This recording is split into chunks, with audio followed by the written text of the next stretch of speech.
Hello everyone, I'm Jay, your host at Everything Cloud Platform. Welcome to this session on IP addresses. IP addresses serve as unique identifiers for devices within GCP networks, allowing them to communicate with each other and with resources on the internet. GCP's networking infrastructure uses IP addresses to determine the correct paths for data packets to reach their destinations. IP addresses play a vital role in enabling communication, security, and resource management within GCP. By understanding their types, importance, and best practices, you can effectively architect and manage your cloud infrastructure. Here is the agenda for this session. We'll start with understanding RFC 1918, what RFC 1918 address space really is. We'll understand what do we mean by CIDR notation. What is CIDR notation? You keep hearing that term a lot. We'll do a very interesting subnetting exercise. I'm sure you'll love the exercise because this is how you will go about designing your subnets if you're architecting your GCP environment. And as an SRE, even if you're not architecting, you will need to know what has gone into building a GCP network, and that will help you in your day-to-day job as an SRE or a platform engineer as well. We'll solutionize the subnetting exercise, and then we'll see how that solution really helps you eventually create the subnets that you will need to create in your GCP environment. If you navigate to the subnets page, and this is a Google Cloud documentation page, when I say a private IPv4 address range, this is what we are referring to. If somebody says RFC 1918, they are referring to these IP address ranges. Just note all of these very clearly in your mind. 10.0.0.0/8, 172.16.0.0/12, 192.168.0.0.16. You will need to know these. Here is a brief on why RFC 1918 like private IP addresses in the first place. Let's go back to the late 90s and early 2000s when the internet started exploding. If you think about an IP address, it's 4 octets separated by dots, like 0.0.0.0 to a max of 255.255.255.255, and that translates to a total of 4.3 billion IP addresses. Now, are those sufficient for every network device or every piece of computer device that runs out there? Think about all the devices. Think about the devices you own right in your house. You must be having like 2-3 laptops, 3 iPads, phones. Not just these. Even every IoT device, if you think about it, like if I have a Wi-Fi enabled switch that controls my lights, even that has an IP address. If you put all of that together, 4.3 billion is nothing, and that's the issue that RFC 1918 solves. It sets aside 3 blocks of IP addresses specifically for private networks, and those 3 blocks are what you see on the top right of your screen: 10.0.0.0 to 10.255.255.255, and that is called that's a /8 prefix. We'll look at how do you translate that /8 and what does that really mean. The second range is 172.16.0.0 to 172.31.255.255. That's a /12 CIDR notation for 172.16. And the third range is 192.168.0.0, right? By using the private addresses internally, organizations can conserve public IPv4 addresses for devices that need direct internet access. And we'll see some of that, how this is facilitated in GCP. And the third advantage is these private addresses cannot be routed on the public internet. There are certain advantages associated with this. But that's the history and background on why RFC 1918 in the first place. Now the benefits. There are a few that we'll call out here. Network flexibility, for examples. Organizations can create their own private networks using RFC 1918 addresses without coordinating with external organizations. Think about an address like 10.0.0.8, for example. You can have a pod running in Kubernetes cluster with that IP, and in a separate cluster that is using its own private network, you could have exactly same IP address, private IP address running there too, without really bothering you and me. My laptop, for example, within my network, within my home network, can have an IP address of 192.16.16 or 192.168 or what, and you might have the same, but still there is no conflict, right? So that's the network flexibility that organizations get.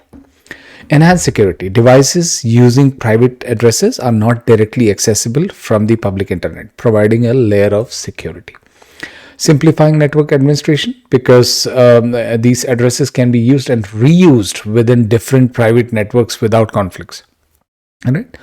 And last but not least, facilitating network address translation. This is called NAT, a very important concept when you talk about private and public IPs.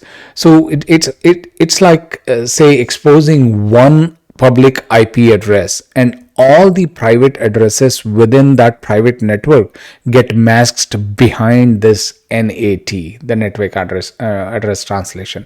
Now take a quick look at the Google documentation, how GCP enables this concept. That uses Cloud NAT as the service. And if you look at our setup in our project, we did create one Cloud NAT gateway, and our VMs that do not have public IP addresses are indeed communicating to the internet using this. And I'll show you real quick how that is working. So say if you want to pull, these are our compute instances. Notice that SRE terminal does not have an external IP address. It has this internal, the RFC 1918 address. And also see, we have a Kubernetes cluster running with 7 or 8 pods running for our demo apps. Each one of these are the IPs for these pods. Notice that these are 10.16. So these are RFC 1918 addresses again. And on the right hand side, I am SSH'd into SRE terminal. Now, if I do a ping to google.com, I am able to get to Google. And the reason I am able to do that is because the traffic is going through the Cloud NAT gateway to the internet. So that's a brief on how RFC 1918 is working and the benefits it brings to the table. Now, what does this /8 really means? This is called a CIDR notation, CIDR. So what does this expand to? There are some tools out there available on the internet that you can use. So let's use this tool right here to see what this one of these ranges really means. If I just copy this 192.168.0.0, that's what you're seeing here, and if I say /16, that's what that page was saying. So this range really translates to all the IP addresses between this 192.168.0.0 till 192.168.255.255. That's the range of IP addresses, and that's a total of 65,536 IP addresses that you get in this subnet of this CIDR notation. To summarize, the point being, you represent a range of IPs using a CIDR range. A quick cheat sheet of how many IP addresses do you get within a CIDR range. This quick subnetting chart gives you this. For example, if I'm saying if I'm providing you this range /15 gives you 131k IP addresses, /16 gives you 65k. So you'll need to know some of this. Let's do a subnetting exercise that will help you understand how you go about using the RFC 1918 space as you are designing your cloud platform. Say your say here is the scenario. Your organization is running in a hybrid mode. Say they have multi-cloud, they have presence applications running on AWS as well, they have applications running on OCI, and they have some on-prem presence as well. Now there's a central network team who owns and manages the private IP space. Now your organization is actually working on getting your apps onto GCP platform as well, and you are the GCP architect designing the GCP landing zone for the organization. The network admin provided you the above RFC 1918 IP range to use for apps that you are going to be onboarding on your GCP platform, and the range is 10.240.0.0/16. Now your requirement is to have this GKE clusters and GCE VMs in East and West regions. That's your requirement. So now you will need to design your subnets that are going to be coming out from extracted from this bigger range, and you will need to carve out your subnets for everything that you will need for GKE and GCE for your requirement. That's the subnetting exercise that we are going to do, and this will help you understand how do you handle RFC 1918 IP addresses within GCP. Here is how you will go about breaking in or doing this exercise. We'll do the exercise in two parts. A, we'll do some planning, and then we'll actually go ahead and detail out the subnets. So this is the planning step. In the planning step, you'll start with looking at what is the provided IP range to you is, and we know that from our problem statement we have 10.240.0.0/16, and that translates to a total of 65,536 IPs, and we know that from here, right? We have 65,536. Now I want to break this down into everything that I might need. Now I know that I'll have some apps running in a GKE cluster. I know that we will have some VMs or apps running in GCE, and I'll need IP addresses for all of those. Now within GKE is really private IP space hungry, because you could scale thousands of pods. Literally, and each pod will need an internal IP. So you'll need to allocate good amount of subnets IP range to for the pods. You will need some IP addresses for services. You will need the IP addresses for GKE nodes, and of course for GCE apps. And our requirement is we need to have this in East and West as well. So you will need to do this exercise to break this /16 down into smaller subnets. Smaller subnets means higher numbers on these CIDR notation here, and for a different session will cover how really that CIDR notation or how does /18 etc. work.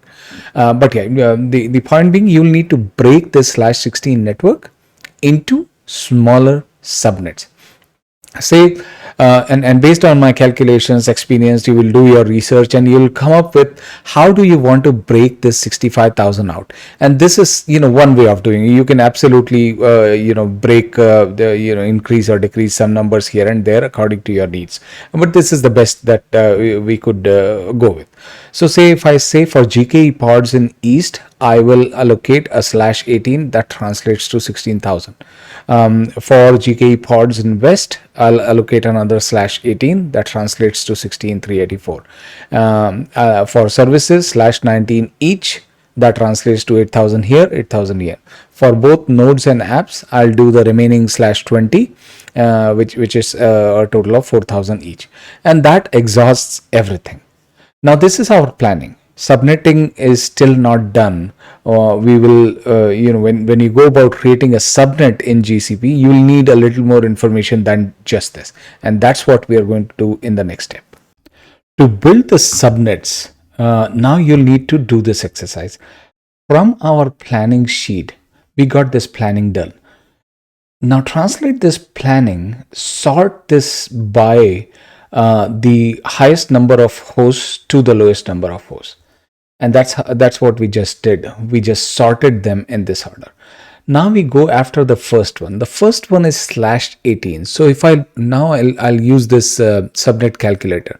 I'm starting with 10.240.0.0 and I'm picking up /18 here. /18 translates to a total of 16384, right? So what I'll do is I'll pick and this is the CIDR range that these 16384 IPs are scattered across. The first one is 10.240.0.0. I call that my network. That is my network. My default gateway is the next IP address of this, right? So the next IP address of this is 10.240.0.1. And Google reserves one for the future use. I'll come to that. The broadcast is the last IP address in that address range. I'll paste that here. The Google future use IP is just one before the broadcast, and the one before the broadcast would be what? Yes, you got that right, 254, right? That's what completes your entire subnet declaration. Now, the number of hosts that are available for GKE pods to use are this minus these four. So that means 16384 minus 4, which is 16380. Those are the number of IP addresses that are available for consumption by GKE pods in the East region. If you are in a situation that your cluster is auto scaling up and is creating and is needing to create pods beyond 16,380, your cluster is going to have issues and will fail. And now we'll just continue with this exercise throughout this, and we'll complete the exercise.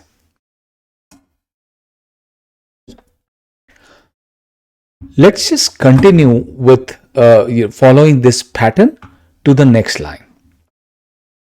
Now for the next line, my first IP address is going to be the first after this. Now that's important. You want to make sure that you are doing this right. So the next IP address here is going to be, this is going to be 0 and this one will be 64. That is my next IP address really here. And if I take this one, now if I go here, because I need a /18 starting from this, I calculate this. Now I got my 10.240.64.0 here, and let's fill the other three elements here. My default gateway for this subnet is 1 here, and my last IP address here is 10.240.127.255, and my default the Google future use IP is this, and this is a total of 16380 again. So I'll copy 16380 again here. Now let's just continue the same format here. I'll pick this guy and I will assign the next one, like 128.0 is here. Now I'll take this guy, plug it into this. Now what do we want? We want a /19. I'll pick a /19 from here. I'll do a calculate, and that 10.240.128.0, that's my network. And if that is my default gateway, this is my broadcast, and this is the Google future use ID. And the number is 8192 minus 4. So I'll just update this number using a formula. I know that it's always going to be this, so I'll just auto calculate. Yeah. Now let's move forward. So this is ending in 159.255. Our next IP is going to be, yes, please work it along with me. Yeah, this is going to be 160.0. And if I copy this, and the next one I need is /19 again, and that goes up to this, right? And I will take this 254, and I'll copy this guy for my default gateway as well. All right, the next subnet is going to start from 192.0, and if I take 10.240.192.0 in here and I pick a /20, now I will need a /20. I'll calculate this, and before I copy, let me paste this guy right here, and I'll take the last one, which is here. So basically my subnet for each GCP and GCE apps ends here in 10.240.207.255, and the future use is 254. Now I'll pick this guy to start my next network, which will start from 208.0. I take this, I paste this here, and I take the next /20 from here. I calculate, and I will get the last IP address of this subnet, which goes up to 223. Then we will take the next one that starts from 0 of this and 224. So now I will start the next subnet that starts from 10.240.224.0, and that is again a /20 that goes up to 239. I take this 239 here, I paste this here as well, and I start my last subnet from 240.0, and that should take us towards the end. Let me take another /20, and that takes me towards the end of the range, right? 254, and this guy is the default gateway for this is, yeah. So if you have done everything right, you see that we exhausted everything. We got to a 255.255. We started from 10.240.0.0 and we ended at 10.240.255.255. If you don't do this exercise right, then there will be some problem along the way, or you won't be able to get to 255.255 if you haven't done the exercise right. Or if you start without sorting, you will again run into the same issues. So there you go. And so net, now you have your subnet definitions. You know that the CIDR ranges for your network, you know the start. Now this information is needed to create your subnets in GCP. And this is how you will put this homework to work. Say you want to now go ahead and create your subnets. And in net, you will end up creating these 8 subnets here in your console, or if you're using Terraform, of course you will create all of these via Terraform. But this is how you will go about. Say you are creating in your VPC network, and you will be doing this in your organization's VPC network. I'm just using this default, and we'll run into a problem creating a subnet within this default, because the ranges, there are already so many subnets existing, and all the ranges that we have here are already in use. So we'll get into a problem, but let's just understand the concept. What happens in your organization's VPC? You will need to come down and say, if I want to create this GCE apps subnet, I'll need to pick this network IP. The CIDR range that I will provide is going to be this /20. That's the range that I will need to provide. Yeah, of course, this problem, this is giving me an error because, and I want you to see what that error is saying. That error is saying that this range is already overlapping with an existing subnet. Yeah, of course, because I already have so many subnets here, but that's not going to be the case with you because you will be designing all your subnets from scratch. So that's how you go about using the exercise that you did to actually, put in practice. Here's the recap of what we did today in the session. We looked at what RFC 1918 address range really is. We looked at what CIDR notations are. We did an interesting subnetting exercise. I'm sure that helped you understanding what goes on into planning your subnets in your private IP space. We looked at the solution and then we eventually looked at how that information, the exercise that you just did, and the findings from the exercise, how do you put that to use in your GCP infrastructure when you go about creating the subnets. Well, that brings us to the end of this video. If you like the content, please do subscribe the channel and hit the bell icon to get notifications when new videos are posted. If you are genuinely interested in learning all the foundational skills pertaining to SRE and platform engineering in general, and all the skills that we in general talk about on Everything Cloud Platform, stick around and follow along all the videos that are posted. I'm sure you had a wonderful time, and I will see you in the next session.